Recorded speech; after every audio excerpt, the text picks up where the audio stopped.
అయితే వామాచార పద్ధతిలో చేసే పూజల్ని కూడా కొంతమంది క్షుద్ర పూజలు అని అపోహపడుతుంటారు. దానికి ప్రధాన కారణం పంచమకారాలని ఈ పూజలో వాడడం. పంచమకారాలు అంటే మద్యం, మాంసం, మత్స్యం, ముద్ర మరియు మైథునం అంటే సెక్స్. పూజలో ఈ పంచమకారాలని ఉపయోగించి తీవ్ర దేవతల్ని ప్రసన్నం చేసుకుంటారు.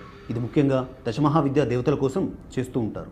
ఈ దశమహావిద్యా దేవతల గురించి చాలా ఇంట్రెస్టింగ్ టాపిక్స్ అన్ని కూడా మనం రాబోయే వీడియోలో మాట్లాడుకుందాం. రెండవది, ఇవే బీజాక్షరాలని అపసవ్య దిశలో సాధన చేసి ఒక నెగిటివ్ ఎనర్జీని జనరేట్ చేస్తారు.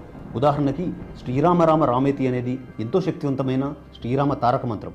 దాన్ని రివర్స్ చేస్తే తిమేరా మరా మరాశ్రీ, ఇది క్షుద్ర మంత్రం, నెగిటివ్ ఎనర్జీని జనరేట్ చేస్తుంది. వీటినే రకరకాలుగా కఠోరమైన సాధనలు చేసి దైవాన్ని శాసించే స్థాయికి ఎదిగి చివరికి కాలగర్భంలో కలిసిపోయిన వాళ్ళు ఎంతో మంది. ఇది ఒక సముద్రం అయితే దాని నుంచి వచ్చిన పిల్లకాల్వే ఈ బాణామతి, చేతబడి ఇలాంటి విద్యలు. ఇకపోతే మూడవది, ఎలాంటి బీజాక్షరాలు కానీ దేవతారాధన కానీ లేని పుక్కిట మంత్రాలు. వీటిని కట్టు మంత్రాలు అంటారు. మీ ఊళ్ళల్లో ఉండే పెద్దవారిని ఎవరినైనా ఒకసారి